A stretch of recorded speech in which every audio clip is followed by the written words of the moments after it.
Topic, if I may, sir. You had a call with Brazil's President Lula today. Can you tell I us did. what you discussed?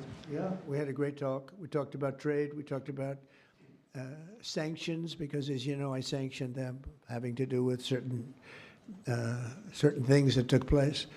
But we had a very good talk. I like him. Very good.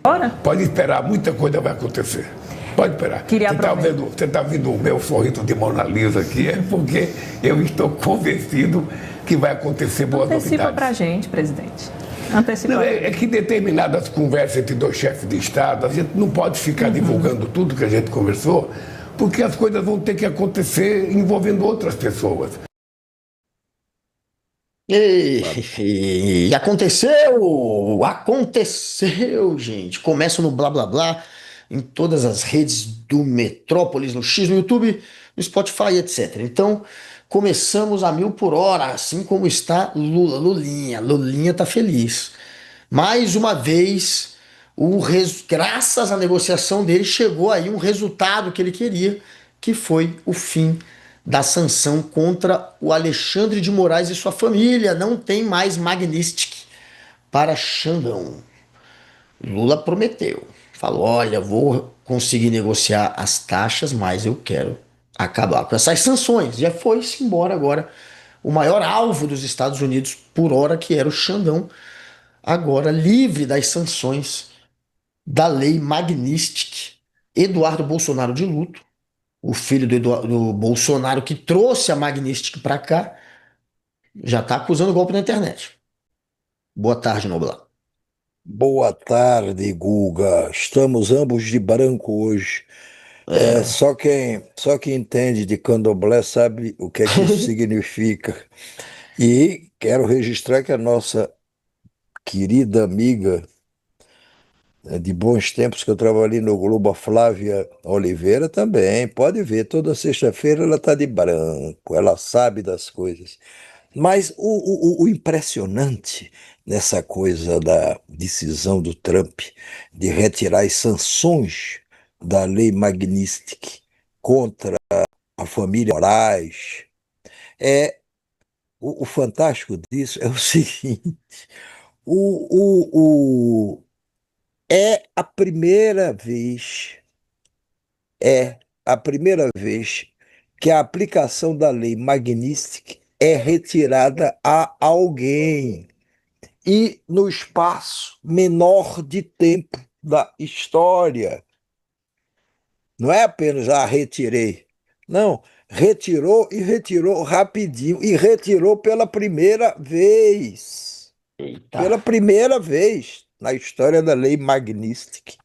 Sim. Quer dizer, precisa muito entendimento entre um lado e o outro. No caso, eu estou dizendo entre o governo brasileiro e o governo americano, para que uma coisa dessa aconteça. E não podemos esquecer que isso acontece relativamente poucos meses depois do Trump ter mandado aquela carta desaforada, porque aquilo foi um desaforo, não foi uma carta respeitosa de um presidente para outro, foi um desaforo. Aquela carta que ele mandou para o Lula, dando ordens para que o Supremo Tribunal Federal parasse imediatamente, ele escreveu imediatamente com caixa alta, parasse imediatamente com o julgamento dos golpistas, Bolsonaro entre eles, suspendesse o julgamento dos golpistas. Mas eu nunca tinha visto uma intervenção tão deslavada, tão absurda, tão desavergonhada de um presidente da República nos destinos de um outro país, e dessa forma aberta, escancarada, não era dissimulada, não. O Xandão. Mas é isso, Xandão, e quem trouxe taxa, quem trouxe sanção, quem trouxe ameaça estrangeira, dizia até eles que poderia acontecer uma intervenção militar. Olha que maluquice. O Eduardo Bolsonaro, o Paulo Figueiredo, que é o que está lá com ele sabotando o Brasil, outro traidor da pátria, até o Flávio, eles tentaram criar uma imagem de que seria no limite possível, quem sabe até os americanos apelarem para uma intervenção aqui. Eles falavam, ó, depois disso você acha que é o quê? Se você coloca a Magnitsky e o pessoal vai lá e de alguma maneira atropela, você acha que virá o quê em seguida? Eles ventilaram, eles criaram essa cascata até de uma intervenção. Olha o nível dessa gente. Mas acabou. Eles E aí estão de lá, sendo humilhados. Hoje é o dia de bolsonarista, traidor da pátria, se sentir completamente humilhado e vocês não têm mais serventia para nada. Eduardo Bolsonaro chora e não volta, porque se voltar, será preso e não tem mais Trump. Vai, chama o Trump, lembra pois do é, Lula? me diz uma coisa, Chama o Trump, não tem mais Trump. é, salva o papai. Salva o papai, Como é chama que o é? Trump. Pega Acabou. teu bonequinho aí de Lula e faz o salve o papai. Cadê? Cadê? Lulinha. Cadê? Lulinha estava escondido. Lulinha. Lulinha chegou. Mais Salve um o dia de papai. vitória. Salva o papai. Chama o Trump. Chama o Trump. Chama o Trump. Salva o papai. Cadê Trump? Tá aqui, ó. No colinho do Lulinha. É, meu novo amigo. We are best friends. BFF. Best friends forever. Eu e Trump. Rodou Playboy.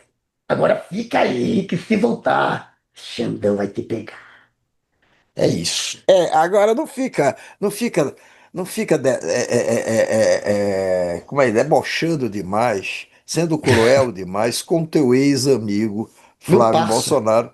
Eu Dudu. digo ex-amigo, não, comparsa, companheiro de aventuras na noite paulistana. é, não é assim, tá? Não me faça falar mais do que eu devo, Gustavo. Me diz uma coisa, você que conheceu ele também, e tudo. Sinceramente, não é deboche nem brincadeira. É uma análise, uma opinião de alguém que conheceu muito bem o outro. Como é que ele deve estar se sentindo agora? Uma opinião pessoal Olha, sua. ele se entregou para um radicalismo que ele mesmo, a princípio, analisava como só um trampolim para conquistar eleitor e para ter uma vida confortável na política. Mas, a princípio, ele entendia que esse movimento mais reacionário, a favor de restaurar até a ditadura de 64, aquele papo todo, ele encarava aquilo como um meio de crescer na política, mas ele não era necessariamente uma pessoa fanática, tão radicalizada. Isso eu estou falando de 2010, assim, quando ele estava virando deputado pela primeira vez, com 30 mil votos apenas na esteira do pai dele, que já estava ficando pop, o Bolsonaro.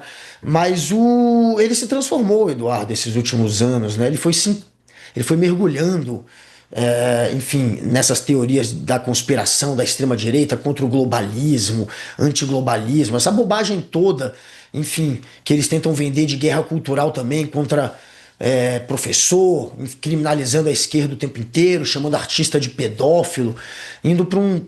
indo para indo para um tipo de discurso que acabou radicalizando de fato o Dudu. Eu acho que agora ele está muito mal, claro. Ele viu que apostou errado, ele está se sentindo certamente isoladíssimo, não tem mais a quem recorrer.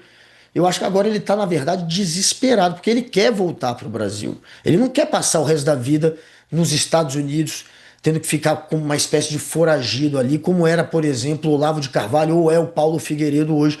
Ele não era o desejo dele. Ele acreditava que indo para lá ele poderia, inclusive, se cacifar comprando toda essa briga para virar o nome do bolsonarismo à presidência, para ficar com o espólio do pai. Essa, claro, era uma das razões dele ir e comprar essa briga toda. Mas ele agora está tendo a convicção de que já era, que perdeu. Então, com certeza, ele está muito mal. Ele está preocupado, ele está com medo. Eu tenho certeza que agora ele está com medo. Ele deve estar tentando calcular o que fazer, não sabe o que fazer porque não tem o que fazer. Ele se ferrou, não pode mais se candidatar aqui se voltar e preso. Ele acabou com o futuro dele na política. É isso que ele está percebendo agora, que ele acabou com a vida política dele, que ele agora vai ter que ser um foragido e que ele está isoladíssimo, rejeitado no Brasil. É o político da família Bolsonaro com maior rejeição. Ou seja, a derrota é o suprassumo da derrota e agora com certeza hoje Agora, caiu a ficha. Ele está desesperado, é isso que eu acho. agora, Guga, não, e você, eu sei que você é autoridade nesse assunto quando se trata de Flávio, por todo um passado conjunto que vocês tiveram. Mas você não acha, novamente, falando sério, perguntando sério, do fundo da minha alma, você não acha que é num momento desse, de desespero de um amigo que já foi tão próximo, hoje não é mais tão próximo, eu sei, que você não deveria ter o gesto de ligar para ele? Eu não digo solidário com essas coisas que ele fez, não, mas é nessa hora que uma voz amiga, uma voz Amigo. reconhecível, Você está entendeu? exagerando ao chamar de amigo, mas Não, de fato. não estou exagerando, não. Nem você deve cuspir em prato que você comeu. Comeu do ponto de vista de surpresa. Quer dizer, de surpresa não, de informações, melhor dizendo.